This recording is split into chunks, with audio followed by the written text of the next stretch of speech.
नमस्कार दोस्तों, और मेरे चैनल में एक बार फिर से आपका स्वागत है। आज मैं आपके साथ बात करने वाली हूँ एंजल्स के बारे में। हम सब आर्कएंजल्स के बारे में सुनते हैं, पढ़ते हैं, देखते हैं और बहुत ज़्यादा फील भी करते हैं कि हमें आर्कएंजल से कनेक्ट करना चाहिए। स्पेशली बोलते हैं आर्कएंजल माइकल से ज़्यादातर लोग कनेक्ट करते हैं। तो ये आर्कएंजल्स वाकई में क्या है, किस तरह की एनर्जी है, कैसे हम कनेक्ट कर सकते हैं, कहाँ किस तरह से ये एनर्जी अवेलेबल है। ये नेम जो हैं ये स्पेसिफिक हैं या और भी कोई नेम्स हैं एंजल्स के, और क्या चीज़ें हैं या कैसे आप उनसे कनेक्ट कर सकते हो, कैसे क्यों ये आर्कएंजल्स इतना स्ट्रांगली आता है सब लोगों के दिमाग में। क्राइस्ट या जीसस या आर्कएंजल्स सब लोगों के माइंड पे इतना स्ट्रांगली क्यों आता है, डिस्पाइट ऑफ किसी भी रिलीजन से हो आप। तो क्या है इसके पीछे कारण, और क्या है आर्कएंजल्स, और क्या हम कैसे हम इनसे कनेक्ट कर सकते हैं, कैसे और भी आर्कएंजल्स हैं, कैसे और भी एंजल्स हैं जिनको हम नहीं जानते हैं या जानते हैं पर मानते नहीं हैं, तो कैसे हम उनसे कनेक्ट कर सकते हैं। तो सबसे पहले तो बात करते हैं आर्कएंजल्स की। आर्कएंजल्स मैंने कभी भी आर्कएंजल्स या एंजल कार्ड्स पर से मतलब सीखा नहीं है, मैंने ये चीज़ें सीखी नहीं है किसी से भी। और ये जो मैं वीडियो बना रही हूँ ये कम्प्लीटली मेरे डाउनलोड पे है, जो मुझे मेरे गाइड्स और एंजल्स से जो मुझे इन्फॉर्मेशन मिली है उसके बेस पे है। तो वीडियो शुरू करने से पहले ये मेरा पहला एंजल डेक है और मैं इसमें से आपको एक कार्ड जो देना चाहती हूँ। तो एंजल्स हमें क्या गाइड करना चाहते हैं वीडियो शुरू करने से पहले, वो मैं आपको एक कार्ड देती हूँ और उसके बाद हम वीडियो शुरू करते हैं। तो एंजल्स क्या गाइडेंस है हमारे लिए या जो व्यूअर्स हैं उनके लिए, जो लोग ये वीडियोस देख रहे हैं उनके लिए क्या गाइडेंस है।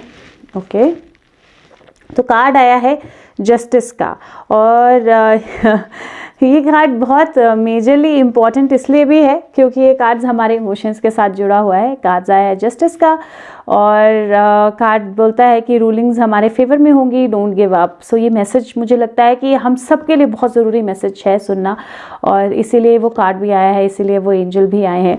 तो अब मैं आपके साथ बात करती हूँ। तो एंजल्स के बारे में मैं बहुत ज़्यादा नहीं जानती हूँ, मैं बहुत ज़्यादा डिटेल्ड में मैंने कभी पढ़ा नहीं है और मैं कभी एंजल्स के बारे में बहुत डिटेलिंग में नहीं गई हूँ। लेकिन जो मुझे डाउनलोड हुआ है वो मैं डेफिनेटली आपको बताना चाहती हूँ, और वो डाउनलोड ये है कि एंजल्स स्पेसिफिक नेम्स के साथ स्पेसिफिक एंजल्स नहीं है मतलब एग्जिस्ट करते हैं, लेकिन सिर्फ वही एंजल्स नहीं हैं जिनके हम नाम सुनते हैं या जिनको हम कार्ड्स में देखते हैं या जिनके हम बारे में वीडियोस देखते हैं, सिर्फ वही एंजल्स नहीं हैं। एंजल्स क्या है? आर्कएंजल्स या एंजल्स बेसिकली हमारे गाइड्स हैं, या बेसिकली वो सोल्स हैं जो बहुत ज़्यादा डिवाइन सोल्स हैं। वो रीबर्थ्स नहीं लेती हैं, वो सोल लेवल पे ही या सोल बन के ही हमारी मदद करती हैं। तो एक तरह से गुरुज बोल सकते हैं, गाइड्स बोल सकते हैं, या बहुत ज़्यादा डिवाइन सोल्स, ऐसी सोल्स जो एक्चुअल में भगवान के बाद नेक्स्ट आती हैं। तो सोर्स के बाद भगवान, मैं आपके रेफरेंस के लिए बोल रही हूँ, लेकिन सोर्स के साथ नेक्स्ट जो सोल्स हैं उनको हम एंजल्स बोलते हैं या उनको हम आर्कएंजल्स बोलते हैं। अब क्या हुआ कि जब ये सब चीज़ें बन रही थी, जैसे कार्ड्स या बहुत शुरू का टाइम था, उस टाइम पीरियड में क्या हुआ, क्रिश्चियनिटी जो थी उन्होंने मिशन लिया था कि वो क्रिश्चियनिटी को फैलाएंगे दुनिया में। अब क्रिश्चियनिटी को फैलाने के लिए उन्होंने बहुत अच्छे से काम किया, कमेंडेबल काम किया उन्होंने। और उस टाइम पे जीसस के बारे में, बाइबल के बारे में, इन सब चीज़ों के बारे में बहुत मेजरली उन्होंने लोगों को कन्वर्ट करने में हेल्प की, बहुत लोगों को इन चीज़ों के बारे में समझाया, बताया, दिखाया।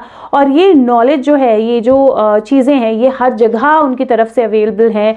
चाहे आप यूट्यूब पे जाइए, चाहे आप कहीं पे भी जाइए, चाहे कार्ड्स की बात हो, हर चीज़ को लेकर। और वो इतना ज़्यादा है, इतना ज़्यादा अवेलेबल है कि हम दिन रात उन चीज़ों को देखते हैं, उनको एक्सपीरियंस करते हैं। और स्पेशली जब हम कार्ड्स की दुनिया में जाते हैं तो एंजल कार्ड्स सब जगह हैं।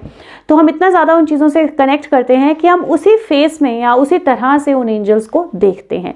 अब ये मैं क्यों कह रही हूँ, क्योंकि बेसिकली जो एंजल्स हैं वो है हर एक अलग फील्ड का एक एंजल है। तो अगर आप बाइबल के आर्कएंजल के हिसाब से जाओगे तो हर एक फील्ड का एक एंजल है। जैसे फॉर एग्जांपल लव या अफेक्शन या इमोशंस, तो आर्कएंजल राफेल हैं, लव, इमोशन, अफेक्शंस।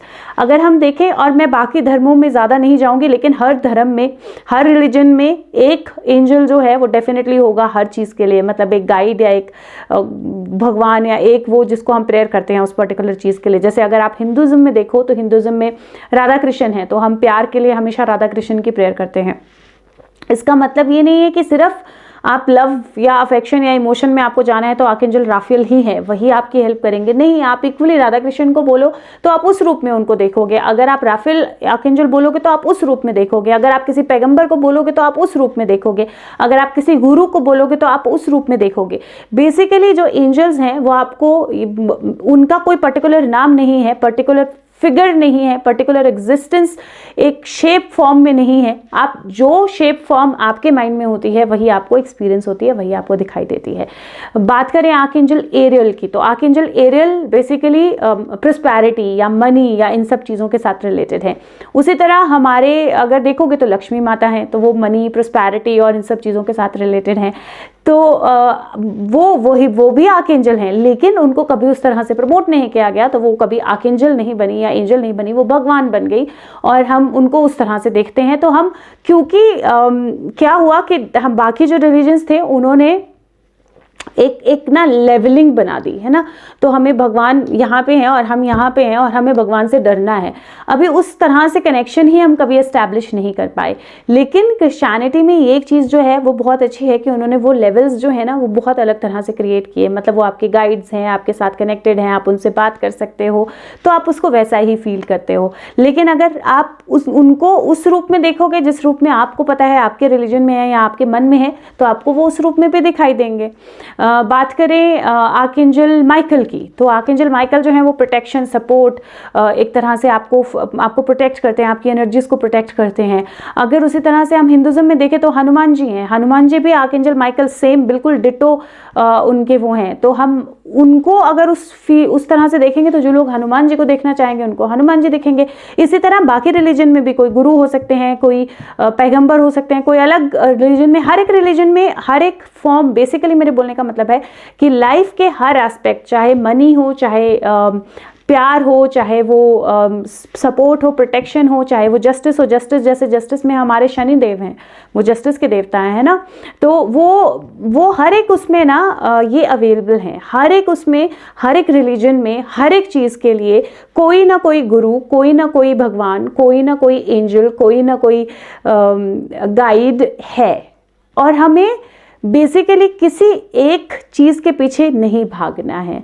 तो आपको ये नहीं करना है कि मुझे प्रोटेक्शन चाहिए तो मुझे आर्कएंजल माइकल ही चाहिए, मुझे उनके बारे में पढ़ना पड़ेगा, मुझे उनको देखना पड़ेगा, मुझे उनको नहीं। आप जहाँ पे भी हो, जिस भी पॉइंट ऑफ व्यू को रखते हो, जिस भी रिलीजन को फॉलो करते हो, जिस भी स्पिरिचुअलिटी को फॉलो करते हो, जिस भी पाथ को फॉलो करते हो, उसमें आपके लिए गाइड्स हैं। और अगर आप कोई रिलीजन फॉलो नहीं करते हो, अमेजिंग, बिल्कुल बहुत अच्छा है। अगर आप कोई भी रिलीजन नहीं फॉलो करते हो तो आप जिस रूप में अपने गाइड को देखना चाहते हो आप उस रूप में अपने गाइड को देख पाओगे। आपको उनको कोई शेप फॉर्म देने की ज़रूरत नहीं है। अगर आप उनको सिर्फ एक लाइट की तरह देखना चाहोगे तो आप उनको एक लाइट की तरह महसूस कर पाओगे। अगर आप उनको अपने एक फ्रेंड की तरह देखना चाहोगे तो आप उनको एक फ्रेंड की तरह महसूस कर पाओगे। अगर आप उनको एक आवाज़ अपने कानों में जब भी आपको ज़रूरत है उस तरह से महसूस करना चाहो तो आप उनको उस तरह से महसूस करना चाहोगे। वह बात है सिर्फ बिलीव करने की, फेथ करने की। तो इसलिए आपको किसी एक पर्टिकुलर चीज़ के पीछे, किसी एक पर्टिकुलर आर्कएंजल के पीछे या किसी एक पर्टिकुलर रिलीजन के पीछे भागने की ज़रूरत नहीं है। ये आपका फेथ है, ये आपका बिलीफ है और इसकी वजह से ही आपको वो पर्टिकुलर, आप में से बहुत लोग बोलेंगे हमने आर्कएंजल राफेल को देखा है, हमने आर्कएंजल माइकल को देखा है। बिल्कुल अमेजिंग, देखा होगा 100%, लेकिन वो बेसिकली ज़रूरी नहीं है। वो शेप फॉर्म जो आपने देखी है वो इसलिए है क्योंकि वो उनकी है, वो इसलिए है क्योंकि आप इस फॉर्म में उनको देखना चाह रहे थे। वही फॉर्म अगर बहुत लोग बोलेंगे हमने हनुमान जी को देखा है, बहुत लोग बोलेंगे हमने लक्ष्मी माता को देखा है क्योंकि वो उसी शेप फॉर्म में उनको एक्सपेक्ट कर रहे थे। तो आप जिस शेप फॉर्म में उनको एक्सपेक्ट करोगे अपने एंजल्स और गाइड्स को, वो उसी शेप फॉर्म में आपके पास, आपके सामने आएंगे। इसीलिए किसी एक पर्टिकुलर चीज़ के पीछे भागने की ज़रूरत नहीं है। ये मैसेज मुझे बहुत क्लियर, मतलब मेरे गाइड से आया या डिवाइन से आया, जैसे भी बोलो, बहुत क्लियर आया और बहुत मेजर इंस्ट्रक्शन थी कि ये सब तक पहुँचना चाहिए। तो मैं आपको इनकरेज करूँगी कि आप जितने ज़्यादा लोगों तक ये शेयर कर पाओ बहुत अच्छा रहेगा। दूसरा बात करें आप उनके साथ कनेक्ट कैसे कर सकते हो, तो आपको उनके साथ कनेक्ट करने के लिए क्या चाहिए? इमेजिनेशन और बिलीफ, दो चीज़ें। अगर आप उनको अपने दिमाग में अगर सोच सकते हो, अपने दिमाग में अगर ये मान सकते हो कि वो हैं और वो आपके आसपास हैं, तो वो पहला स्टेप है। और जब आप ये बिल्कुल बिलीव कर लेते हो कि वो आपके आसपास हैं और वो एनर्जीज आपके साथ बात कर रही हैं या वो एनर्जीज आपको रिस्पॉन्ड कर रही हैं या वो एनर्जीज आपको देख रही हैं, तो वो हैं, एब्सोल्युटली हैं, क्योंकि तब आपकी सोल काम करती है। तो इसलिए क्या चाहिए आपको? आपको इमेजिनेशन चाहिए, क्योंकि जो भी चीज़ हम इमेजिन करते हैं वो एक्चुअल में अट्रैक्ट होती है और वो एक्चुअल होती है। ऐसा नहीं है कि जो हम इमेजिन करते हैं उससे कैसे हो जाएगा। यही तो असली वर्ल्ड यही है, टेलीपैथी, इमेजिनेशन, असली दुनिया जो है वो यही है। हम अपने ब्रेन का बहुत कम यूज़ करते हैं पार्ट, और इसीलिए हम मुंह से बोलते हैं। लेकिन जब आप असली जोन में जाते हो तो मुंह से बोलने की ज़रूरत नहीं पड़ती, दिमाग से दिमाग पढ़ लेती हैं सोल्स। और इसीलिए इमेजिनेशन बहुत इंपॉर्टेंट होती है और इसीलिए इमेजिनेशन वर्क करती है। और इसी तरह सोल्स कनेक्ट करती हैं, इसी तरह आपके गाइड्स एंजल्स आपके साथ कनेक्ट करते हैं। ऐसा नहीं होगा कि वो सामने बैठ के आपके साथ बातें करेंगे, आपके माइंड में एक थॉट होगी जो आपको बताएगी। तो इस तरह से आपके गाइड्स एंजल्स आपके साथ कनेक्ट करते हैं। आपको इमेजिनेशन रखनी है, आपको फेथ रखना है। जब आप पूरा विश्वास रखोगे तो वो डेफिनेटली आपके साथ कनेक्ट करेंगे। तो किसी तरह की नेगेटिविटी अपने माइंड में नहीं रखनी है और किस तरह का शक अपने माइंड में नहीं रखना है और किसी एक चीज़ के पीछे भागना नहीं है।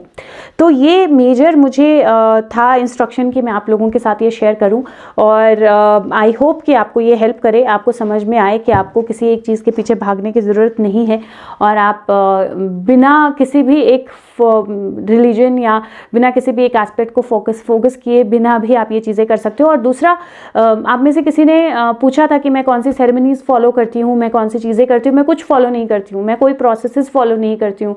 मैं बिलीव करती हूँ कि ये सारी पावर्स, ये सारी एनर्जीज जो हैं ये हम सब में है, हम सबके साथ कनेक्टेड हैं और हमें किसी चीज़ की ज़रूरत नहीं है इन तक पहुँचने के लिए। सिर्फ विश्वास की ज़रूरत है और सिर्फ वो आवाज़ जो हमारे अंदर से आती है इनके लिए, उसको सुनने की ज़रूरत है। जब हम वो सुनते हैं और वो विश्वास रखते हैं तो हम इनको महसूस कर सकते हैं। तो ये मेरा पॉइंट ऑफ व्यू है जो मुझे मेरे डिवाइन से या मुझे मेरे गाइड्स या मेरे सोर्सेज से मिलता है और मैं ये आपके साथ शेयर करना चाह रही थी। तो मुझे लगता है यही मैं आपके साथ शेयर करना चाह रही थी। इसमें जाने से पहले एक और आर्कएंजल कार्ड निकाल लेते हैं, क्योंकि मेजरली मार्केट में आर्कएंजल कार्ड्स ही आते हैं इसलिए, लेकिन एक और कार्ड निकाल लेते हैं और ये बहुत एक्यूरेट है। ऐसा कोई वो नहीं है कि आप आर्कएंजल्स को मानोगे तो कोई प्रॉब्लम है, नहीं, कोई प्रॉब्लम नहीं है, लेकिन आपको स्पेसिफिकली भागने की भी ज़रूरत नहीं है। तो एक और कार्ड, एक और मैसेज निकाल लेते हैं। ओके, 2 कार्ड्स आए हैं। पहला कार्ड आया है 6 ऑफ गैब्रियल, 6 ऑफ वैंड्स। वो बोलता है congratulations, you have done a wonderful job. तो कॉन्ग्रेचुलेशंस, आपने बहुत अच्छा काम किया है। अब टाइम है अपने नेक्स्ट काम पे जाइए और प्रमोशन, स्कॉलरशिप्स और अवार्ड्स आपके पास आएंगे। और दूसरा कार्ड बोल रहा है archangel ariel, knight of ariel. वो बोल रहा है बहुत कुछ है करने को, डिटेल्ड प्लान बनाइए और हम आपको वॉच कर रहे हैं, आप प्लीज़ अपना काम करते रहिए। तो बहुत अच्छे मैसेजेस हैं ये आपके लिए भी और मेरे लिए भी। तो थैंक यू सो मच। और ये वीडियो इतनी ही। Please like I said share कीजिए जितने ज़्यादा लोगों के साथ हो सके। और इंग्लिश वीडियो के लिए मैं फ्रेश कार्ड्स निकालूंगी, वो अलग व्यूअर्स होंगे, उनको अलग मैसेजेस जाने चाहिए शायद। और सब्सक्राइब कीजिए चैनल को, अगर नहीं किया है तो लाइक कीजिए वीडियो को ताकि सर्चेबल हो और लोगों को मिल पाए। और जितना ज़्यादा ये चीज़ ज़्यादा लोगों तक पहुँच पाएगी उतना ज़्यादा उनको क्लैरिटी मिल पाएगी। तो बाकी आपके ऊपर है। Thank you so much, take care, bye bye.